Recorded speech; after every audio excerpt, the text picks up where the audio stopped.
Mamadou Saliou. Bonjour, je me nomme Mamadou Saliou, technicien supérieur géomètre topographe. Une idée pour les énergies renouvelables, plus particulièrement les énergies solaires. Cette idée m'est venue d'une constat faite dans la commune de Pout. Avec l'installation de Dangote et de l'AIBD, il y a une croissance démographique qui fait qu'il y a des constructions d'habitat où le réseau d'électricité n'a pas encore atteint à ce niveau. Rapprochez-vous du micro, s'il vous plaît. C'est pour cela que je voulais faire des ventes et d'installations de panneaux solaires photovoltaïques pour les habitations de la commune. D'accord. Vous savez qu'il y a des gens qui le font quand même. Et qui ont même des plateformes où vous pouvez acheter donc, le système de recharge. Et donc, en milieu rural, il y a des gens qui le font et qui gagnent beaucoup d'argent. Et donc, je crois que ça peut être intéressant aussi. Dans des zones où les gens n'ont pas accès, je crois qu'ils vous équipent la maison à 250 000. Vous avez droit à un téléviseur, je crois 4 foyers lumineux, machin, ceci, cela. Et vous payez un abonnement mensuel. Et le système, ils ont une équipe de vente donc, qui parcourt les villages et qui vendent le système. Cher.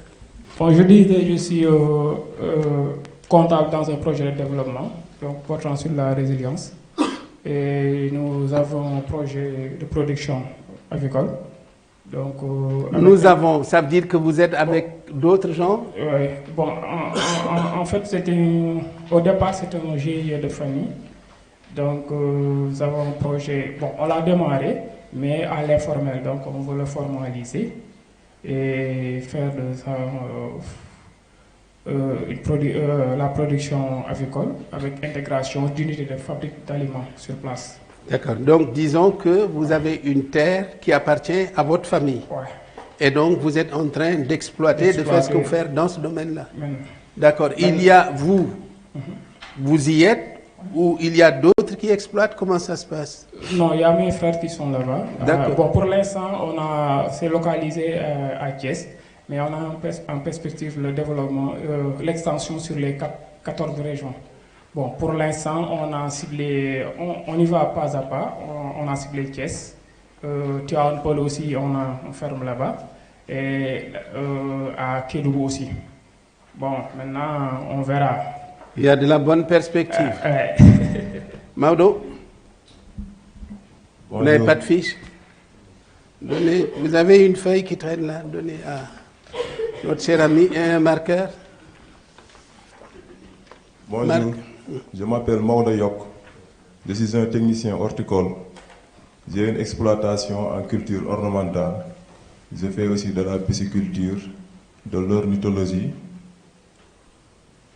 J'ai une exploitation à Mbao. Donc vous faites tout ça déjà? Oui, dans mon exploitation. D'accord. Mais Maodo, vous êtes riche, vous?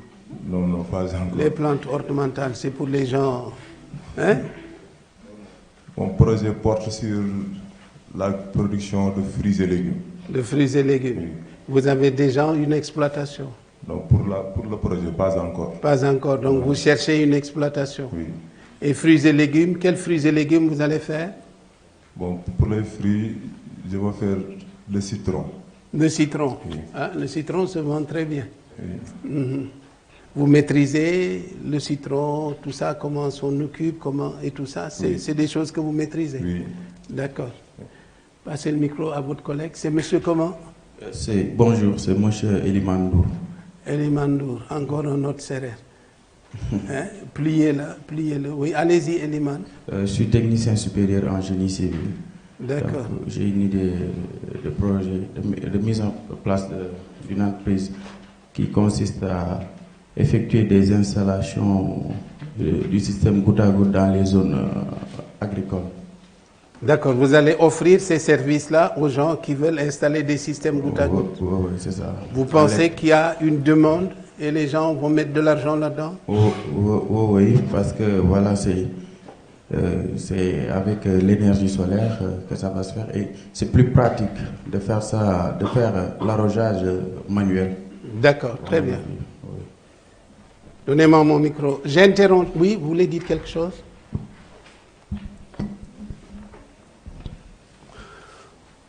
Vous appelez comment? Diakaria Diallo. Diakaria, allez-y. Bonjour tout le monde. Je m'appelle Diakaria Diallo, j'ai un master en gestion des ressources humaines. Je suis entrepreneur débutant. Je suis dans la distribution des fruits importés locaux. Mais je voudrais élargir un peu mon projet. Des fruits importés locaux? Oui. Importés, ça veut dire ça vient de l'étranger? Oui. Local, ça veut dire c'est sénégalais? Justement. C'est quoi ça? En fait, les fruits importés, c'est genre les pommes. Vous faites des produits importés et des produits locaux? En fait, je distribue des produits importés et locaux. D'accord, vous distribuez des produits. Justement. Donc, on importe des produits qu'on vous revend, vous les distribuez et vous achetez des produits locaux pour les revendre. Justement. D'accord. C'était quoi? Pour vous présenter juste? Non, en fait, je voudrais élargir mon projet sur ceux qui ont, des projets allant dans le domaine de la transformation. Parce qu'il m'arrive des fois à avoir des produits qui s'étendent vers la détérioration. Donc, je n'arrive pas à donner une seconde vie à ces produits. Donc voilà, je voudrais élargir le projet sur le domaine de la transformation de ces produits pour éviter que tous ces produits-là se détériorent. D'accord, très bien. On note ça, on en reparle. Vous allez me permettre, on s'est arrêté ici, je crois, hein? Abdourahmane Dramé. Hein? Je vais juste introduire un petit propos et on reprend les présentations. Donc nous parlons de démarche entrepreneuriale, c'est ce pourquoi nous sommes là. Quand nous allons en entreprise, quelle démarche? Je crois qu'il est important au moins de s'installer dans le processus qui va dans le cadre de l'entrepreneuriat. Alors, démarche entrepreneuriale, c'est quoi? La démarche entrepreneuriale, à l'image de la conduite de tout projet, emprunte les voies suivantes.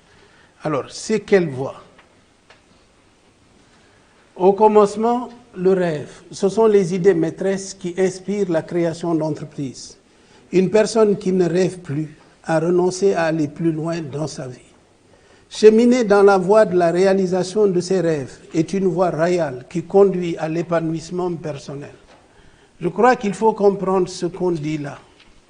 C'est une invite au rêve, mais pas le rêve stérile. Chacun d'entre nous a le droit de se dessiner une perspective de réussite. Il en rêve. Et maintenant, quand vous sortez de votre rêve, vous vous posez la question de savoir, est-ce que j'ai des chances d'y arriver? C'est tout à l'heure, là, ce sur quoi je mettais le doigt. Le problème, il ne faut pas justement penser, vous sortez de l'université, vous êtes victime de l'université. Vous pensez qu'il faut vendre des modèles intellectuels. Il ne s'agit pas de vendre des modèles intellectuels. Il s'agit d'identifier des besoins qui ne sont pas satisfaits ou qui sont mal satisfaits ou des besoins sur lesquels vous pouvez apporter un plus. Et c'est à partir de ce moment-là que vous pouvez avoir une réponse du marché. Donc, la voie de l'entrepreneuriat commence toujours par une prospective. On se projette. Et quand on se projette, on se donne les moyens d'y arriver. Et donc, je crois qu'il est important de comprendre ce qu'est le rêve. Le rêve est la base de toutes les réussites humaines. Et le fait, même à la limite, dans la vie, nous rêvons tous d'aller au paradis. Et nous allons nous donner une conduite en conséquence. Nous allons nous donner des interdits. Nous allons nous donner des obligations. En entrepreneuriat, on entre en entrepreneuriat comme on entre en religion. L'entrepreneuriat, vous allez vous rendre compte du fait à des exigences. Si vous pensez que l'entrepreneuriat, c'est dormir et se remplir les poches, forget about it. L'entrepreneuriat, la première exigence, c'est une exigence d'amour du travail. C'est une exigence ingrate. de suivi d'une passion à tel point que votre environnement ne vous reconnaîtra plus. J'ai parlé des divergences de compréhension, des métiers que vous choisissez par rapport à vos parents. Mais l'entrepreneuriat aussi a tellement d'exigences que parfois, votre environnement ne vous comprend pas. Vous avez la chance d'être dans un bureau, on entre à 8 heures, on sort à midi ou on sort à 16 heures, on vient, on regarde sa télé. Il a tout laissé tomber pour aller à Mboro, dans un champ. Il n'y a pas d'électricité, il y a des moustiques, il y a même des serpents, au nom d'une passion que personne ne comprend. Si vous êtes un homme et que votre épouse ne vous comprend pas, imaginez-vous ce que c'est. Si vous êtes dans un couple et que vous êtes à la poursuite du marché, du client, il faut livrer, il faut qu'il soit satisfait, il ne faut pas que les produits soient de mauvaise qualité. Vous avez couru de 8 heures à 23 heures. Cher monsieur, vous rentrez à la maison, la chère dame pense que vous êtes allé chaparder quelque part. Dans mon réunion, souvent, il y a une incompréhension. Votre environnement ne vous comprend pas.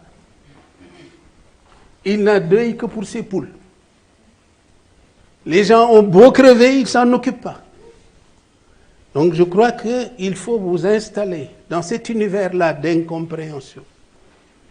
Et souvent, il vous arrivera en tant qu'entrepreneur de retrouver une maison sombre, toutes les lumières sont éteintes.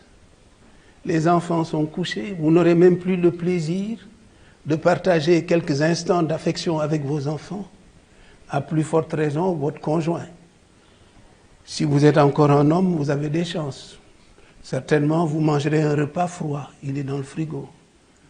Elle vous en veut tellement, peut-être qu'elle a mis du piment pour vous donner des leçons.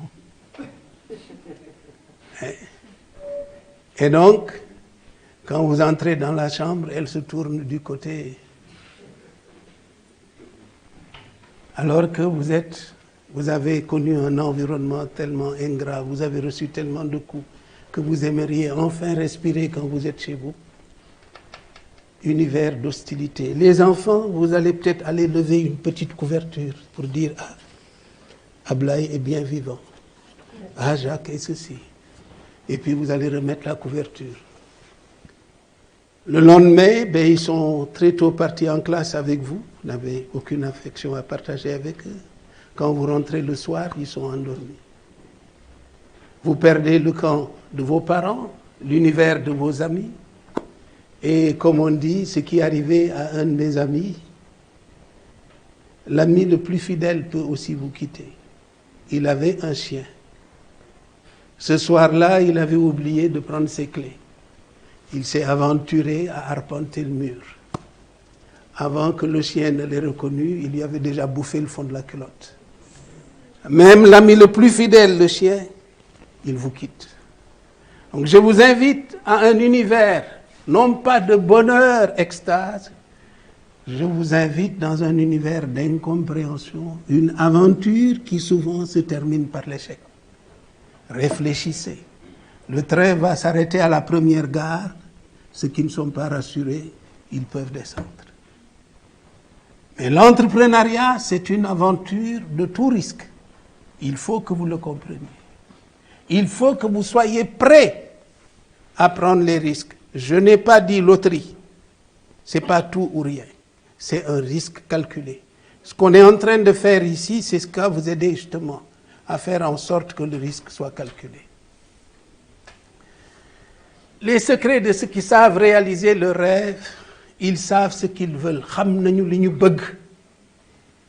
Ils croient mériter ce qu'ils demandent. Ils vont être exemplaires, avoir un comportement tel que, quand le revenu va arriver, en principe, ils ont le droit à ce revenu parce qu'ils l'ont mérité.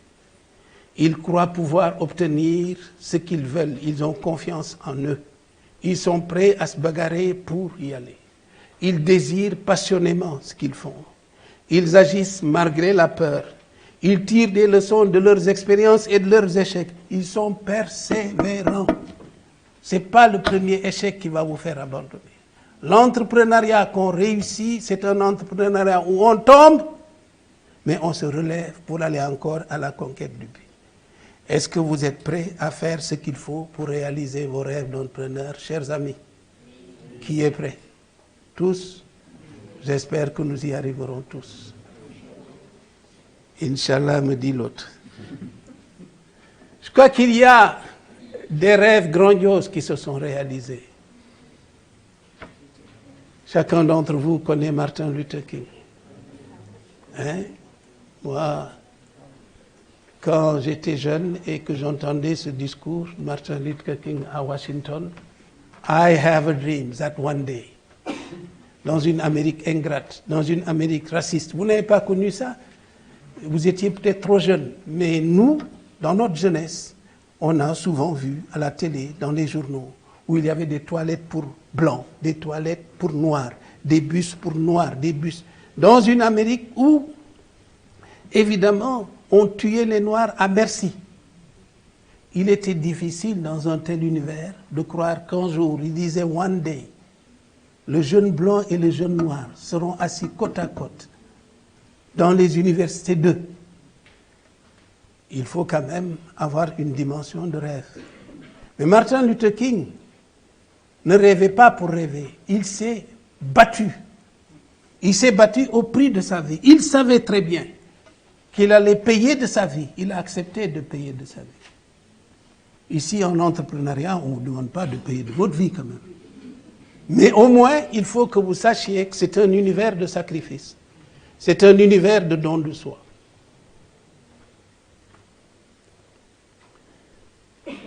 Steve Jobs, chacun d'entre vous sait, le rêve est sous-tendu par une vision.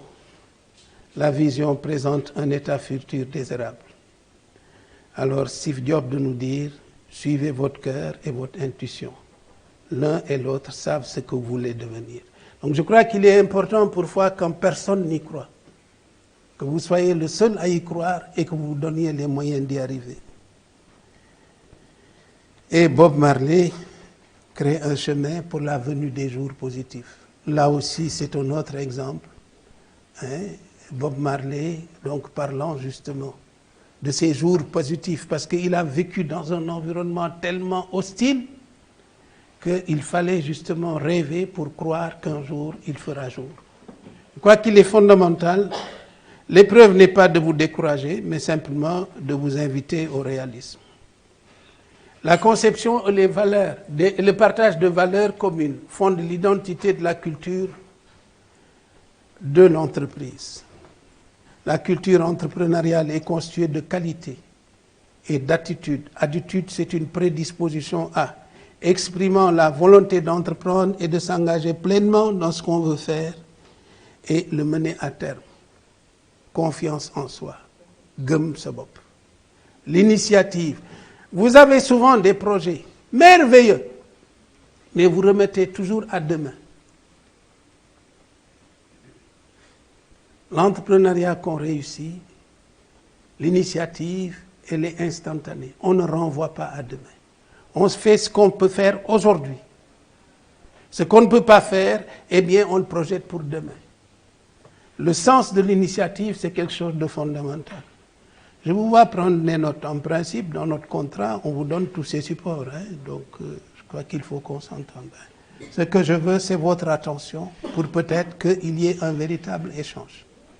La créativité, j'y reviendrai, c'est l'aptitude à imaginer, à créer, à faire quelque chose de nouveau. L'innovation, c'est quand vous avez une idée, pouvoir faire de cette idée une réalité, donc qui apporte une promesse nouvelle, la quête de l'excellence. L'entrepreneuriat, on est toujours en train de chercher le meilleur. La prise de risque. Mais j'ai dit tout à l'heure que ce n'est pas un risque 0 ou 1. Je gagne ou je perds. Non. On n'est pas en loterie, on n'est pas au PMU. On est dans un risque calculé. Si d'abord je m'évalue, je sais qui je suis, je sais ce que je sais faire, ce que je ne sais pas faire. J'évalue mes forces et mes faiblesses. Quand je me projette sur le marché, je sais quelle chance j'ai d'y arriver. Quand je veux structurer un financement, je me mets quand même dans l'esprit du banquier pour dire est-ce que j'ai des chances d'y arriver. Quand je projette une rentabilité, j'ai un réalisme suffisant. Donc à la limite, ici, vous avez un état d'esprit, mais vous avez un savoir-faire, marketing, environnement, finance, fiscalité, juridique et technique dans le secteur dans lequel vous lancez, qui sont des facteurs réducteurs de risque. Motivé, je crois que je n'ai pas besoin d'insister. Sens des responsabilités, la persévérance et l'esprit d'équipe. Je crois que c'est là on commence à dessiner les qualités d'un entrepreneur qui réussit. Évidemment, on y reviendra. La vision, elle se décline en mission. Il est important dans une vie d'avoir une vision. La vision, c'est ce qui permet de se projeter dans l'avenir. Je vous ai parlé de la religion.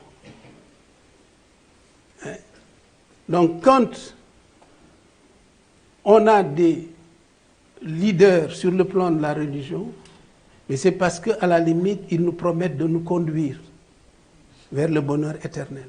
Ça veut dire quand même qu'il y a une vision. Ça veut dire qu'il y avait les leaders politiques. Un Senghor disait l'an 2000, le Sénégal sera développé. Donc il faut toujours projeter. Quand vous entendez le PSE du président Macky Sall, on parle de 2035. Je vous y amènerai en 2035. Donc on projette. Quand vous faites vos entreprises, faites un échéancier. Dans un an, voilà ce que je veux faire. Dans 2 ans, voilà. Dans 3 ans, voilà. Dans 4 ans, dans 5 ans. Mais en ayant des outils d'analyse qui vous permettent de faire de la vraie prospective. Donc la vision, elle est assez importante. Il faut toujours se projeter. Et la vision, justement, comporte une dose de générosité et dynamisme qui fait que, justement, les gens vont adhérer à votre projet. Et alors, quand on a une vision, on la décline en mission. Qu'est-ce que les missions représentent? La raison d'être de l'entreprise. La mission définit la finalité de l'entreprise et les activités fondamentales qui constituent sa raison d'être. C'est l'ADN de l'entreprise. Alors, la mission, on la porte en gibecière. La mission, c'est quels sont les besoins. Quels besoins sont satisfaits? Comment les besoins sont satisfaits? Quelles valeurs sont partagées dans l'organisation? La mission se décline. La mission aussi va nécessairement interpeller des valeurs. Je vous ai parlé de valeurs travail. On a parlé d'excellence. On a parlé du sens de l'organisation. Il y a donc des valeurs qui sont partagées dans un univers de réussite entrepreneuriale. Les missions sont traduites en stratégie. Donc, regardez bien comment ça se chemine. Une entreprise, c'est une vision. Un projet pour l'avenir. Pour y arriver, on décline en missions séquentielles. Pour traduire les missions, on va se donner une stratégie. Long terme, un plan d'action, des objectifs. Des objectifs, c'est où est-ce que je vais.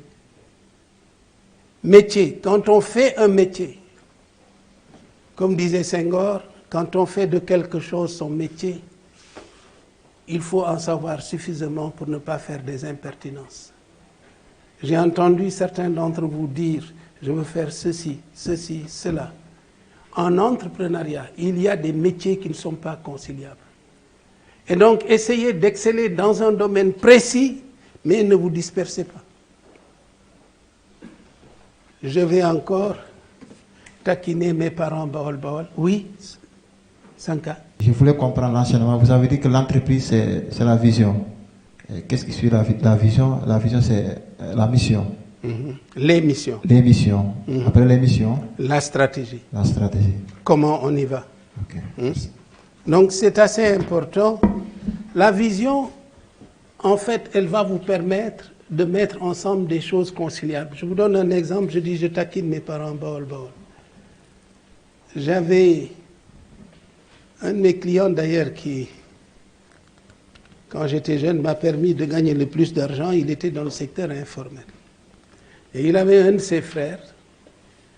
Et bon, eux, dans la famille, faisaient les cheveux naturels. Ils allaient les importer des États-Unis. Je les accompagnais. Et un de ses frères avait ouvert sur la rue Blanchot une entreprise. Alors, il vendait, il avait un rayon. Donc, hygiène, produits désinfectants et machin. Et il avait un rayon alimentaire comme un supermarché. Dans un supermarché, vous avez un rayon hygiène, produits d'entretien, et vous avez un rayon produits alimentaires. Mais lui, pour montrer qu'il avait ces deux départements, il a mis comme enseigne produits alimentaires et de dératisation. Est-ce que vous allez entrer dans une entreprise comme celle-là? Pourtant, vous entrez au casino, il y a des produits dératisants, il y a des produits alimentaires. Mais quand on voit l'affiche, dans notre imaginaire, il y a des choses qu'on ne peut pas imaginer compatibles. Produits alimentaires et de dératisation. Dans le choix d'un métier, il faut comprendre qu'un métier a ses exigences. Le savoir-faire avec lequel on réussit dans un métier n'est pas le savoir-faire avec lequel on réussit dans un autre métier. Donc ne cumulez pas les activités, mettez-vous à l'école d'un métier, essayez de savoir quelles sont les exigences de ce métier, analysez quelles sont les exigences de ce client. C'est important. Si vous êtes dans une boulangerie, vous avez une clientèle de tous les jours. Le client qui vient acheter pour sa consommation journalière, un pain, 2 pains. Ce client, il a des exigences. Mais c'est un autre métier que d'avoir une clientèle de restaurant quand vous vendez du pain. Celui-là, il n'achète pas du pain pour consommer, il achète le pain parce que c'est un élément composite du produit restauration qu'il offre. Donc le pain doit lui permettre d'améliorer sa marge de rentabilité. Il faut que ses clients soient satisfaits de la qualité du pain, mais il a une autre exigence. Il a une exigence qui est plutôt du domaine rationnel. Comment, dans la composition de sa structure de coût, que représente le pain? Et c'est sur cette base-là qu'il vient vous préférer par rapport à un autre boulanger. Donc vendre du pain à un particulier, c'est un métier. Vendre du pain à un restaurateur, c'est un autre métier. Est-ce que vous comprenez?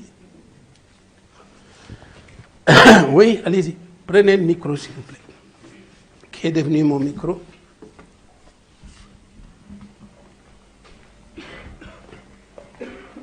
Allez-y. Oui, bonjour.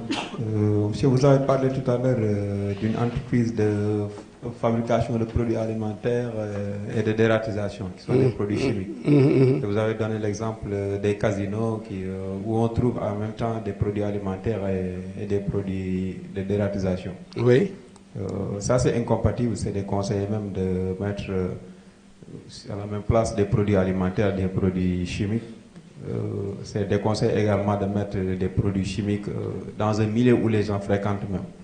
Parce qu'il y a des conséquences sanitaires qui se trouvent là-dessus, quoi. Mais pourtant, Casino le fait. Alors, pourquoi est-ce qu'on l'accepte? Ah non, c'est pas normal. Il y a un système, non, je veux dire, il y a un système de compartimentation. Compartimentation, c'est pas du français. Un système, donc, de rangement, qui veut que vous ayez un département produit d'entretien qui soit différent du produit alimentaire. Les supermarchés sont ainsi faits. Maintenant, la relation, elle est faite de telle manière que ça ne vous dérange pas. En général, on isole ces produits par rapport à la section alimentaire. La section alimentaire dans un supermarché est en général toujours, au fond du magasin. Dites-vous bien quand même qu'un supermarché, ceux qui font le design des supermarchés, c'est des psychologues et des sociologues qui justement pense à la psychologie de celui qui va entrer dans le supermarché. Les supermarchés en général, vous longez une longue file, vous entrez par la droite. Ici, vous aurez toujours des produits qu'on dit produits de gondole. On vous dit 3 pour le prix de 2. C'est des produits qui ne se vendent pas. C'est le fameux piège à con. 3 pour 2, vous achetez. Vous n'étiez pas venu pour ça. En général, nous sommes toujours surpris en arrivant à la caisse. Ce n'est pas ce que je cherchais. Quand on vous annonce la facture, vous dites eh. Alors, donc, on vous incite. C'est un dialogue. Il y a un système de rayonnement qui est tel que on vous incite à faire ce que vous ne voulez pas faire. Alors, vous avez maintenant un système de rayonnage. Mais en général, les produits alimentaires sont toujours là. Viande, lait, machin, ceci, cela. Mais ça, c'est quoi? C'est parce qu'on veut que il y a bien des chances que vous soyez entré pour acheter des produits alimentaires. En vous promenant dans les couloirs, vous allez tomber sur j'ai pas d'eau de javel. Et il me faut une brosse de ceci. Il me faut une serviette. Alors, ce dialogue-là, il est fait de manière à ce que vous ne sentiez pas la rupture. Vous allez passer d'un rayon produit d'entretien qui est là, pour arriver à des produits alimentaires, pour arriver à des produits de beauté. Vous n'êtes pas agressé. On organise la chose de manière à ce qu'il y ait un commerce relationnel utile. Donc, et c'est fait quand même, le système de rangement est fait de telle manière à ce que, quand vous entrez dans un supermarché, d'abord, ce qui nous arrive à nous tous, les rayons des jouets sont toujours à portée 1,10 m, 1,20 m, les enfants. Vous n'êtes pas venu pour acheter un jouet, on va voir votre gamin s'agripper sur donc un jouet, votre fille sur une poupée, et puis, maman, c'est ce que je veux. Vous allez commencer à vous énerver. Laisse ça! Elle commence à crier, tout le monde vous regarde. Bon. En tout cas, tu ne recommences pas. Hein? Vous avez une poupée, vous avez une bicyclette. Vous pensez que vous avez fini, vous arrivez à la caisse. Maman, Kinder! Maman, chewing-gum! C'est organisé de telle manière que vous passez à la caisse. Mais ce dialogue-là, c'est un dialogue aussi qui est organisé pour faire gagner à l'entreprise de l'argent. Quand vous vendez des petits pois, extra fin, petit pois tout court, 1,65 m, 1,70 m, petit pois extra fin. Le client généreux qui m'achète le produit le plus cher, il ne fait pas d'effort.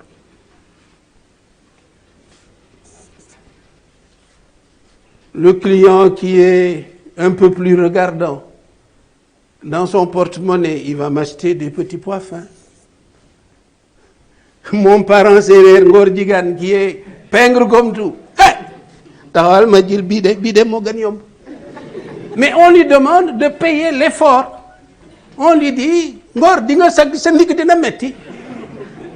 et donc cette relation-là, vous pensez bien que c'est des gens qui sont payés pour réfléchir la relation, de manière à ce que vous l'acceptiez. Et c'est ça qui vous revient. Quand vous êtes dans un métier, il faut connaître les exigences de ce métier. Parce qu'il y a des gens dont l'intelligence est essentiellement tournée vers le fait de rendre cet espace-là rentable. Et je crois qu'il est fondamental à ce niveau-là que vous compreniez justement, mais ce qui rebute, ce qui nous repousse, on va faire en sorte que, évidemment, ça n'existe pas. On veut gommer tout ce qui va nous retenir et va nous empêcher de dépenser notre argent. Et donc, je crois que c'est ça la relation. Et dans cette voie d'entrepreneuriat, si vous pouvez faire en sorte que aussi, vous, les gens se bousculent, et tant mieux. Il y a des entreprises, il faut s'inscrire sur une longue liste pour avoir le droit de. Je crois qu'il est fondamental, justement. Si vous êtes dans un domaine, si vous faites partie des meilleurs, vous pouvez exiger ce que vous voulez. Je crois qu'il est fondamental de comprendre que l'entrepreneuriat, c'est une quête d'excellence. Vous avez des gens, vous venez les voir, ils sont tellement sérieux, ils sont tellement pointilleux, vous venez les voir pour leur dire, je veux tel produit, je le veux dans tel délai, ils vous disent, ah non, écoutez, madame, monsieur, je ne peux pas. Mesdames, vous êtes habitués de ces bijoutiers ou de ces tailleurs. Quand vous venez, ils prennent toujours la commande. Le moment venu, ils ne vous livrent jamais. Si vous en découvrez un rare qui vous dit votre robe dans une semaine, ce n'est pas possible. Ce que je peux faire, c'est dans 3 semaines. Le prix, mais vous ne pensez même pas à le discuter, puisque pour avoir le droit d'être client, il vous fait faire la queue. Si vous êtes en train de discuter, il y a un problème. Donc, la quête d'excellence, le sens de la qualité sont des éléments qui vont militer pour vous dans vos chances de réussite. Et je crois qu'il faut à ce niveau-là que vous compreniez que quand on parle des qualités de l'entrepreneur qui réussit, c'est des choses fondamentales pour y arriver. Il y a quelque chose de fondamental en entrepreneuriat, c'est le leadership. Le leadership, ne le comprenez pas comme le privilège du chef, ce n'est pas ça. Le leadership, c'est en fait une capacité à influencer les autres. C'est une capacité à créer une dynamique. Et cette capacité, ce n'est pas de dire c'est moi le chef. Cette capacité, c'est de s'offrir en exemple. Ce à quoi je vous invite, je suis le premier à l'illustrer. Je suis le premier à l'incarner et c'est cela le leadership. Qu'est-ce qu'un leader? Évidemment, dans un Sénégal où il y a une crise de l'emploi, diplômé chômeur, quelle déchirure, diplômé chômeur. Il y a des jeunes gens qui arrivent à la retraite sans avoir jamais fréquenté un lieu de travail. Je crois que c'est quelque chose de douloureux. L'emploi salarié n'est plus au rendez-vous. Et donc c'est ça qui amène à promouvoir l'entrepreneuriat jeune. Mais il ne faut pas penser que c'est l'école de l'échec. C'est bien plus qu'une école de l'échec. C'est une école de réussite. Et je crois que vous auriez tort de ne pas y croire. Il faut y croire et se donner des moyens de réussir. Et le leadership peut beaucoup aider dans ce domaine. La capacité d'entraîner et d'influencer les autres. Et l'acceptation mutuelle de cette capacité dans la poursuite de l'atteinte d'objectifs partagés au sein du groupe. Vous entraînez et vous influencez, mais l'acceptation mutuelle de cette capacité, ça c'est fondamental. Dans la cellule qui s'appelle la cellule familiale, nous avons souvent des problèmes. Dans les jeunes couples, elle s'était mariée il y a 6 mois, ou il s'était marié. Ah, elle est revenue, hein, tu sais. Hein. Souvent, ce qui se passe, c'est qu'on n'est pas dans un univers de compréhension mutuelle, on n'est pas dans un univers d'abandon de son ego. Chacune ou chacun vient avec ce qu'il représente. Et ces deux personnalités contradictoires, 2 égos qui se rencontrent, évidemment, ça ne marche pas. J'avais un garçon qui était venu me voir avec son épouse parce qu'ils avaient des difficultés. Et le garçon de me dire, en réalité, dans notre couple, il y a une bagarre qui n'est pas la nôtre, c'est celle de nos parents. Chacun de nos parents veut montrer qui il est et nous fait assumer ce rôle-là. Et finalement, nous avons des problèmes qui ne sont pas nos problèmes, qui sont les problèmes de nos parents.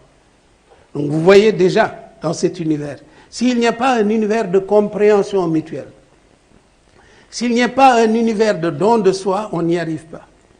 Le ménage, c'est pas avoir le meilleur conjoint. Le ménage, c'est devenir le meilleur conjoint. J'enseigne un peu partout le marketing du couple. Mesdames, je m'excuse pour vous, en général. Eh bien, ce que j'enseigne, et parfois, il y a bien des résultats heureux. Dans un ménage qu'on réussit, c'est souvent une femme très intelligente qui fait semblant de ne pas comprendre. C'est une femme qui est très forte qui fait semblant de se soumettre. Est-ce que si c'est la voie par laquelle il faut passer pour avoir un ménage épanoui, est-ce que ça ne vaut pas la peine de se mettre à cette école? On vous dira la valeur de nos mères, de nos grands-mères, Elle savait se soumettre. Elle savait accepter. Est-ce que ça voulait dire qu'elle se laissait piétiner? Pas du tout. Et aujourd'hui, il y a une dame qui a un cabinet de consultation conjugale qui se trouve au Canada, mais qui a une multinationale de cabinets de cette nature, Marabelle Morgan, qui a écrit La femme totale. Elle dit, dans les ménages où les gens sont épanouis, la femme s'interroge pour dire qu'est-ce qu'il pourrait aller chercher ailleurs. Je serai celle qui a toutes ces qualités et celle qui va chercher les qualités qu'il va trouver, qui va chercher ailleurs. Hein? Donc je crois qu'il est important à ce niveau-là. Dans la vie, on est dans un commerce relationnel. Et je connais une dame, elle était cadre dans une banque, on avait fait ce genre de séminaire, comment on le fait? C'est des couples d'amis qu'on amène, on a un imam, on a un prêtre, on a un gynéco, on a un sexologue, on a un couple qui a plus de 50 ans de mariage, on a des gens qui ont divorcé, d'éternels célibataires, et qui viennent parler de leur expérience. Et ça permet à chacun de relativiser. Il y a une dame qui était cadre dans une banque, on avait fait ce cours, un séminaire. Un mois après, elle m'appelle. Monsieur Tal, oui, j'ai un chèque pour vous. Je dis, ah, vous n'aviez pas payé chose? Elle me dit, ah, si j'avais payé, je dis. Je ne vois pas pourquoi. Elle me dit, non, venez, j'ai un chèque pour vous. Quand elle venait au cours, elle était en instance de divorce avec son mari. Ils faisaient maison séparée. Chacun avait choisi son avocat. Et quand elle est venue dans ce cours, elle a entendu des personnes, des dames qui avaient 50 ans, 60 ans de mariage, dire à quel point l'intelligence d'une femme n'est pas une intelligence de force arithmétique. C'est une intelligence faite de souplesse. Le roseau est la belette. Elle plie mais ne rompt pas. Et je crois qu'elle a compris, parce que c'est souvent ce qui se passe. Elle avait compris que si elle avait un commerce relationnel meilleur, eh bien, elle n'en serait pas arrivée là. Mais pourquoi elle m'appelait? Son mari a toujours vu sa famille lui concocter une seconde épouse dans sa famille, en disant d'elle c'est que c'est mbok. Ça a toujours été à l'origine de problèmes. Et quand elle a senti la menace très forte, elle a dit au mari, écoute, est-ce que tu acceptes de mettre la maison à mon nom et à celle des enfants? Pas question.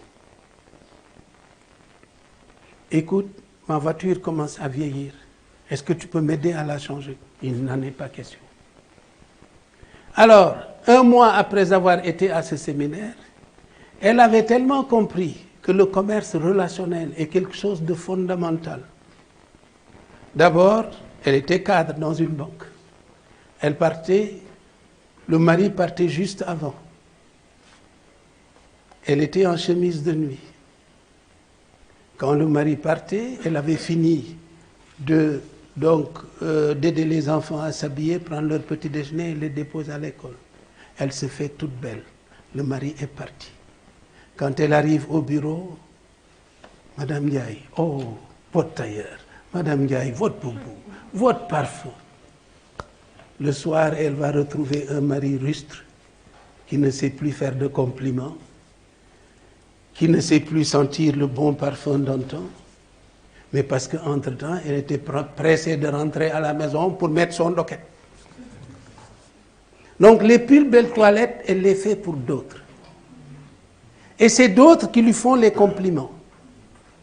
C'est d'autres qui sont presque à ses pieds pour lui faire des révérences, des ceci et cela. Mais le mari aussi, il s'est fait beau pour d'autres. Il y a des dames pour dire, ah, monsieur Ndiaye, fais sa caravane. Donc, voilà des univers qui s'éloignent. Hein? Et, en plus,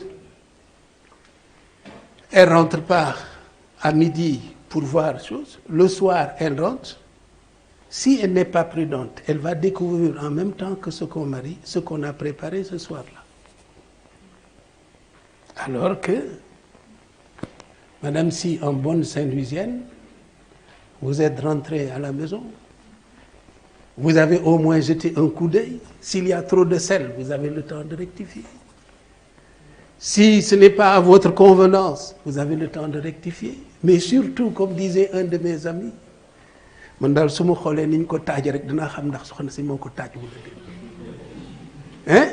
à la limite, c'est quand même une invite à un instant qui est un instant d'une rare beauté. Au moins rentrer 1 heure avant chez soi. Et donc, il y a un ensemble de convenances. Elle se rendait compte. Elle a décidé de faire du repas une fête. Elle a décidé, quand même il rentre tard, d'éteindre ses soupçons de jalousie pour dire « Ah, tu dois être fatigué. » Les vieilles Saint-Louisiennes. Ma grand-mère, quand mon grand-père rentrait, « Hey, bàyyi sonn nga pan baa ngi nii de tàngal naa ndox mi def ci sa tànk.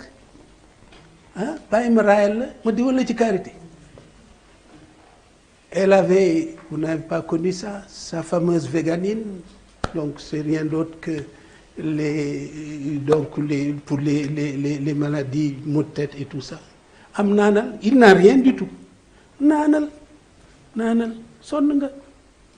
Mais quand vous êtes dans un univers de conquête, elle s'est rendue compte du fait qu'elle aurait pu aller à la conquête de son mari. Quand elle s'est amusée à ce jeu-là, pendant 1 mois, c'est son notaire qui l'appelle. Madame Antel, est-ce que vous pouvez passer à mon bureau?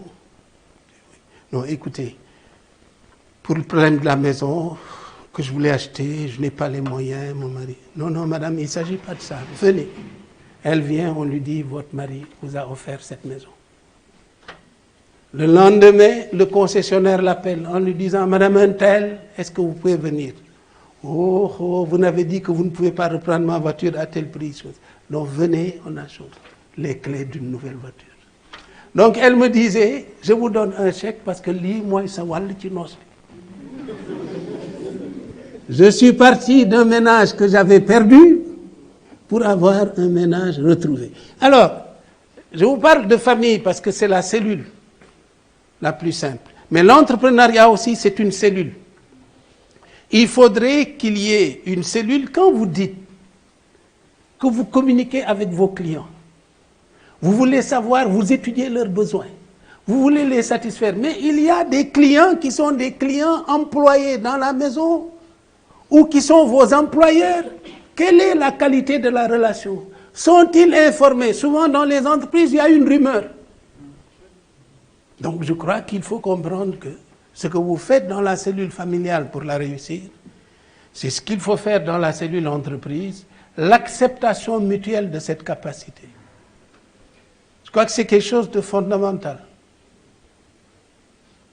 Maintenant, ça se mesure à l'univers de toutes les cellules dans lesquelles on vit. Comment faire en sorte que ces cellules soient agréables et qu'on ait envie d'y rester?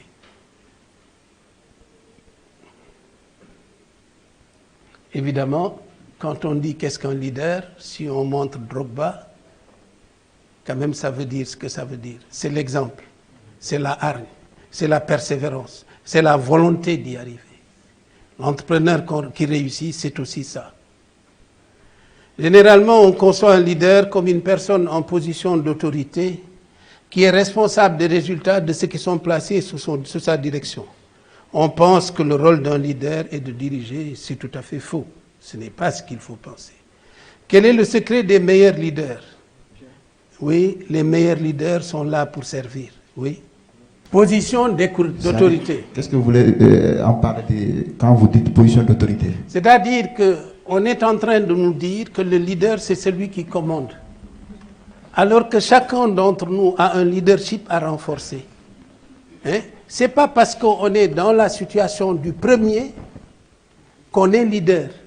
En fait, si ce qu'on dit, être leader, c'est entraîner les gens dans une mouvance et qu'ils l'acceptent, Allez chez vous. Aujourd'hui, il y a des robinets qui fuient, ça ne regarde personne. Les lampes qu'on oublie d'éteindre, ça ne regarde personne. Il y a un gâchis organisé.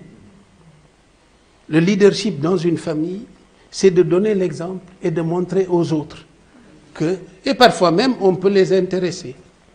Il y a des gens qui disent à leurs enfants, ah, tu iras en vacances si on fait des économies dans ceci.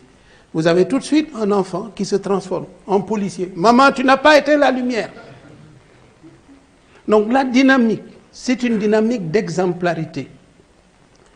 Ce que j'attends de vous, je suis le premier à le faire. Si je dis il faut venir à l'heure, ah, si demain je viens en retard, ouh là là, vous allez fermer la porte. Donc l'exemplarité, c'est cela. C'est-à-dire qu'il y a des chefs d'entreprise, surtout le chantier. Il y a des ingénieurs, main à la pâte. Ils sont là. Ils connaissent le boulot. De temps en temps, ils partagent un pain tchaf. Hey, gars, il faut avoir du tol. Gars, on a tchahen bi. Mais ça crée une dynamique d'osmose, une dynamique d'adhésion.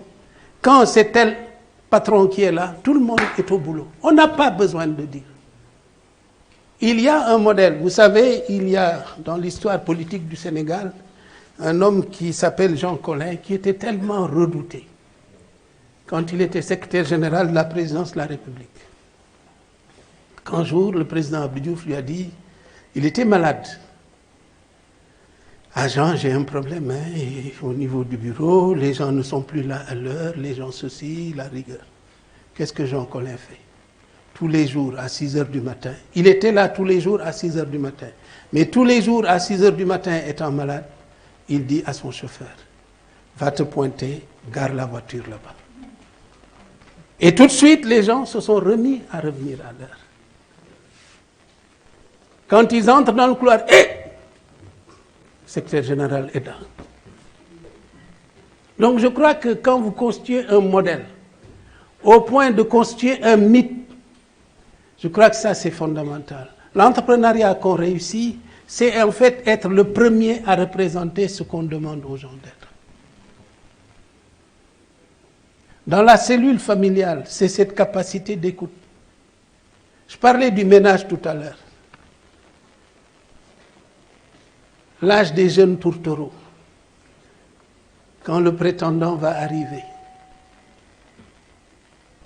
lu ngeen toilette xeeb ko ah Modou day ñëw tey di Modou aussi va mobiliser toute sa famille.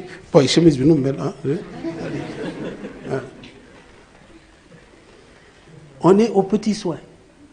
Quand on arrive, mais aussi bët dafa xonq waay. Ah, ta coiffure est belle. Ah, j'aime bien ta robe. Quand vous avez 10 ans de ménage, xoolatul coiffure, gisatul robe.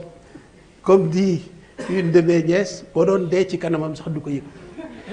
Donc, en fait, c'est cette indifférence-là qui s'installe, qui fait que les choses se relâchent, qui fait qu'on n'adhère plus. Et dans l'entreprise, il faut justement avoir ce secret de cette flamme qu'on entretient qui fait que tout le monde y croit. Mais pour que tout le monde y croit, il faut que tout le monde aussi s'y retrouve. Quand il y a des bénéfices, quand il y a des résultats, il faut que tout le monde se sente concerné. Je crois que ça, c'est fondamental aussi. Quels sont les secrets des meilleurs leaders? Servir. Une épouse qui veut être la meilleure épouse, celle on va offrir des titres fonciers et des voitures, il faut qu'elle sache servir. Je ne vous parle pas en misogyne, j'ai dépassé cet âge-là. J'ai beaucoup de filles, de nièces et de petites filles qui reviennent souvent. Papa, je veux rentrer à la maison.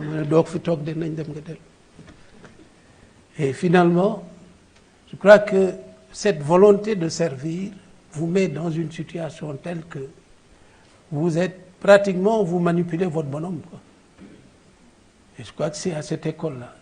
L'école de l'hostilité arithmétique, vous défez li, me défli, ça ne vous servira à rien du tout. Mais l'école qui devient d'un univers de bonheur, oui. Un des mes oncles qui était professeur de médecine m'avait dit d'ailleurs, cette quête de quiétude, cette générosité est tellement utile à l'équilibre de la santé qu'en général, les gens qui sont méchants vis-à-vis des autres, les gens qui sont toujours en train de faire des projets maléfiques pour les autres, c'est à cela qu'arrivent les maladies incurables.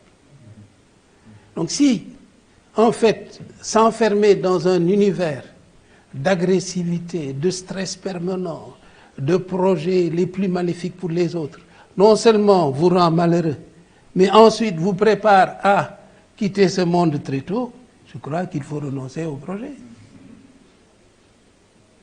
Et cet état d'esprit-là est quelque chose de fondamental. Savoir gérer le stress en entreprise, c'est fondamental. Oui. Allez-y. On ne fera pas de break hein, puisqu'on doit arrêter à 12h30. Il paraît que nous sommes tous d'accord. Oui.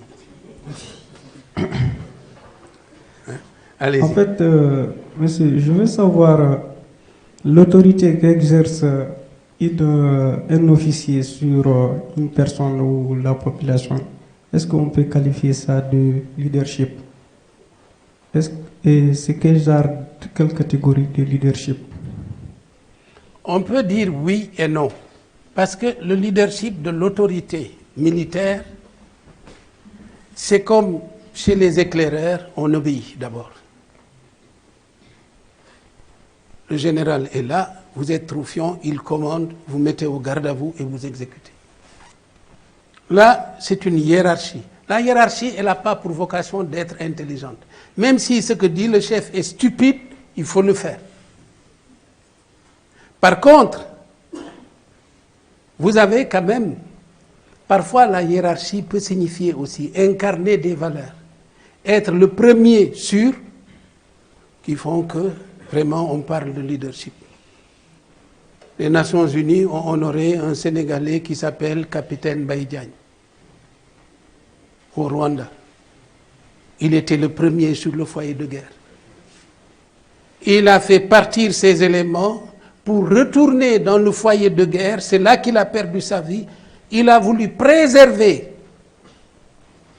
les gens qui étaient sous ses ordres d'une mort certaine en allant vers une mort certaine. Ça, c'est un exemple. Donc, sur le plan militaire, on peut avoir les deux facettes. Donc, d'un autre côté, c'est une hiérarchie bête et méchante. De l'autre, c'est un leadership d'exemplarité. Les leaders savent écouter. Nous ne savons pas écouter. Tout à l'heure, j'y reviendrai.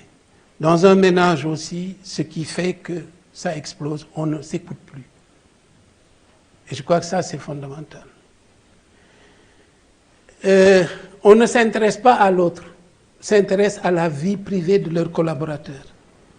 Quand vous découvrez vos collaborateurs dans leur univers privé, je crois que vous avez plus de moyens d'influence sur eux et ça, c'est fondamental. C'est pourquoi aujourd'hui, les entreprises font des sorties récréatives, font des incentives, reçoivent même dans leur famille. Tout ça, c'est pour justement rendre les relations plus souples. Oui. Non, c'est-à-dire que, vous savez, moi j'ai fait par exemple le diagnostic du ministère des Finances. À l'époque, le ministre qui était là-bas s'appelait Mamoudou Touré. On vient, il me dit, j'ai un problème, il y a beaucoup de gens qui n'arrivent pas à l'heure. Je dis, monsieur le ministre, est-ce que vous savez où ils habitent? Je dis, non, peu importe, mais ils doivent être là à l'heure. Je dis, est-ce que vous m'autorisez à faire une enquête sur ce plan? Il dit, c'est pas ce que vous avez demandé. Je lui ai demandé de faire un diagnostic de l'organisation, mais si vous voulez faire. Dans son cabinet, 80% des gens habitaient, les uns Yembel, les autres Mbao, les autres Parcelles Asseni et tout ça. Quand je viens lui dire, mais monsieur le ministre, est-ce que vous savez que les gens font 10, 15 km pour jour? Et quand je lui parle de Ben Barak, Kermbaï Fall, il me dit, mais qu'est-ce que c'est ça? Vous avez des gens qui habitent là-bas. Je dis, bon, d'accord. Qu'est-ce qu'on fait? Je dis, est-ce que je peux vous y amener un soir? Je dis, ah ben oui, écoutez, pourquoi pas. Les gens le font tous les soirs, si moi je le fais une fois. On quitte Dakar vers 18h30. On arrive à Kermbaï Fala à 22h30. Je me dis, mais à quelle heure ils quittent ces gens-là? Il dit, monsieur le ministre, ils quittent vers 5h du matin. Pour être à Dakar, peut-être vers 8h, 8h30. Mais dans ce cas-là, ils sont en retard. Je dis, oui, monsieur le ministre. Qu'est-ce que je peux faire? Intéressez-vous à leur vie privée. Comment on fait? Je dis, à la direction du matériel, il y a des véhicules en panne. On les remet en état. On choisit dans tous ces coins-là les chauffeurs qui sont là-bas. On leur affecte les véhicules et ils collectent les gens. C'est ça, s'intéresser à la vie privée des gens. C'est aussi quand on vous dit, Madame Untel, c'est ce qui arrive, Madame Sey n'est pas là parce que son enfant est malade. Mais vous, l'information n'a pas circulé, Madame Sey, vous n'êtes jamais là, vous êtes souvent absente. Parce que s'il y a un système d'information qui fait que vous vous intéressez à leur vie privée, on vous dira, ah, Madame Sey n'est pas venue parce que son fils ou sa fille est malade. Imaginez que vous veniez lui dire, Madame Sey, comment va votre fille? Qu'est-ce qu'elle a? Ah, ben d'accord. Bon, ça va, elle se remet. Bon, écoutez, si vous devez aller l'assister, maintenant, peut-être, venez seulement les matinées, ne venez pas les après-midi. Demain, quand vous allez lui demander quelque chose, elle le fera. Je crois que souvent, le leadership, c'est cette exemplarité-là. Oui, Sohna Diarra. Allez-y, Sohna Diarra. Porokhane, c'est bientôt, hein? Qu'est-ce que vous faites là, vous? Je compte bien y aller. Ah bon? Bismillah.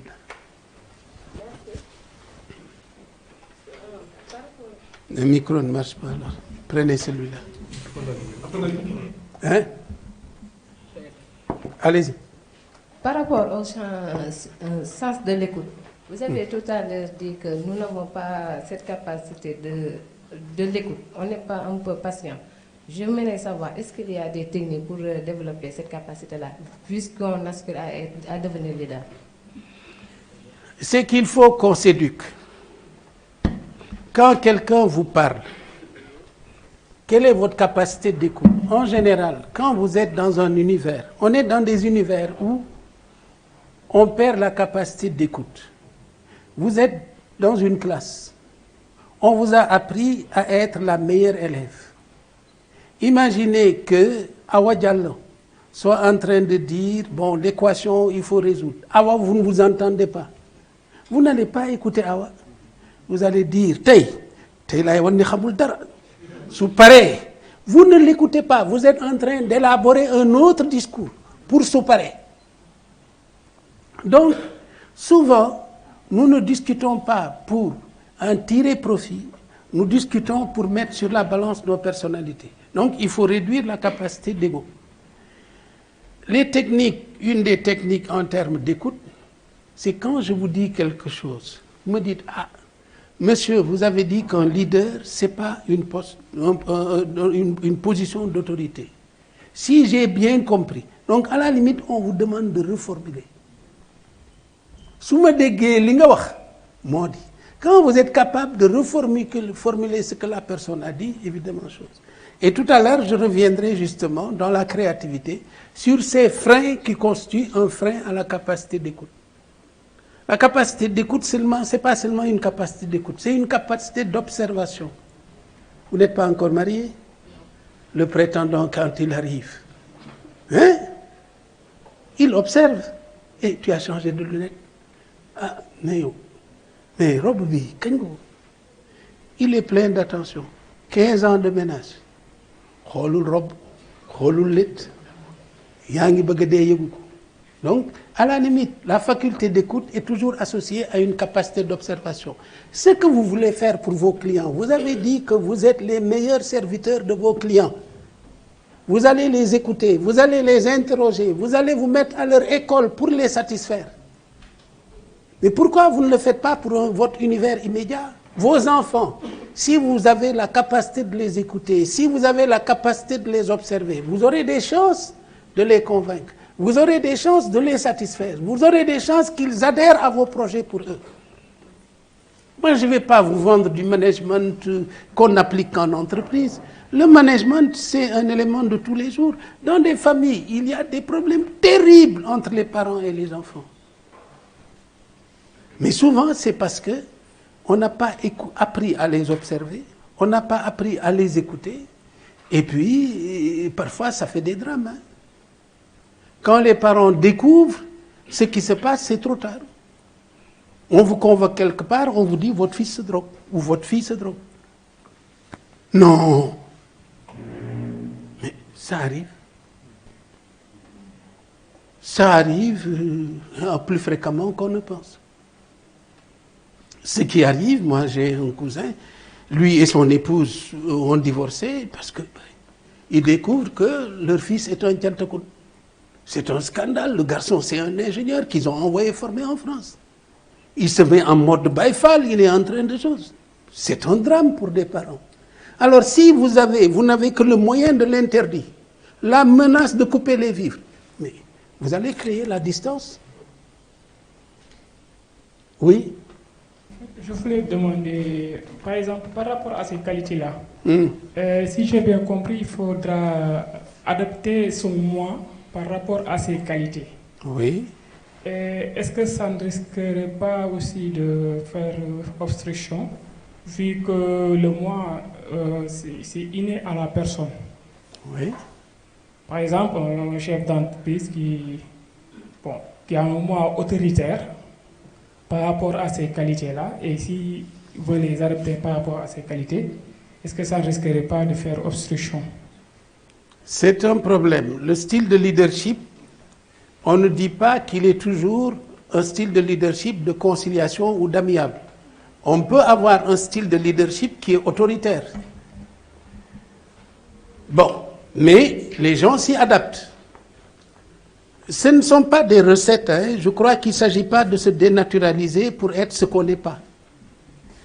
Par contre, il y a des situations de l'entreprise où le leadership qui s'impose, c'est un leadership autoritaire. Une situation de crise, là, on ne négocie plus. On a la baguette et on dirige les choses. Parce que si ça échoue, on est le premier à payer. Si ça réussit, on est le premier à payer aussi. À partir de ce moment-là, il y a des circonstances où le leadership autoritaire s'impose. Il y a des circonstances où le leadership, il est nécessairement fait de médiation et de conciliation. Dans certains cas, dans des entreprises où le patron ou la patronne est tellement autoritaire, en général, on installe un système de médiation. Soit les syndicats, soit les personnes âgées, soit ceci ou cela. Mais il faut les deux. Dans certains cas, c'est l'autorité. Mais quand c'est l'autorité, les gens, ils se soumettent. Quand c'est la médiation, ils adhèrent. Dans des cas où ils adhèrent, c'est évidemment des cas où les résultats sont nettement meilleurs. Moi, j'ai un neveu qui était directeur de trésorerie à Google, mais il n'est pas obligé d'aller au bureau. Il n'est pas obligé de se mettre en cravate. Il est toujours en short et en machin. Quand, par exemple, ils avaient des courses à faire, lui et sa femme, l'entreprise a créé un service, vous appelez. Tel supermarché, je voulais ceci, ceci, cela. Au marché, je veux ceci. Il faut aller me chercher mon fils à ceci, de ça. C'est-à-dire qu'on vous laisse dans un univers où il est absent de contraintes telles que pour tirer le meilleur parti de vous. Et en général, on vous paye très cher. Bon, ça, il faut être des entreprises riches comme Google pour le faire, parce que la créativité est déterminante. Quand vous avez des gens qui travaillent sur des lunettes pour permettre à des aveugles de voir, il y a des enjeux. Quand vous travaillez sur un concept de voiture qui n'a pas besoin de conducteur, vous avez besoin d'être épanoui. Mais celui-là, s'il traîne pendant 2 ans, mais le résultat est tellement grandiose que le retour sur l'investissement se justifie. Maintenant aussi, il y a quand même un cadre. Hein, de quelle entreprise parle-t-on? Et quand vous êtes dans une entreprise en création où les ressources sont rares, on ne peut pas se payer ce luxe-là.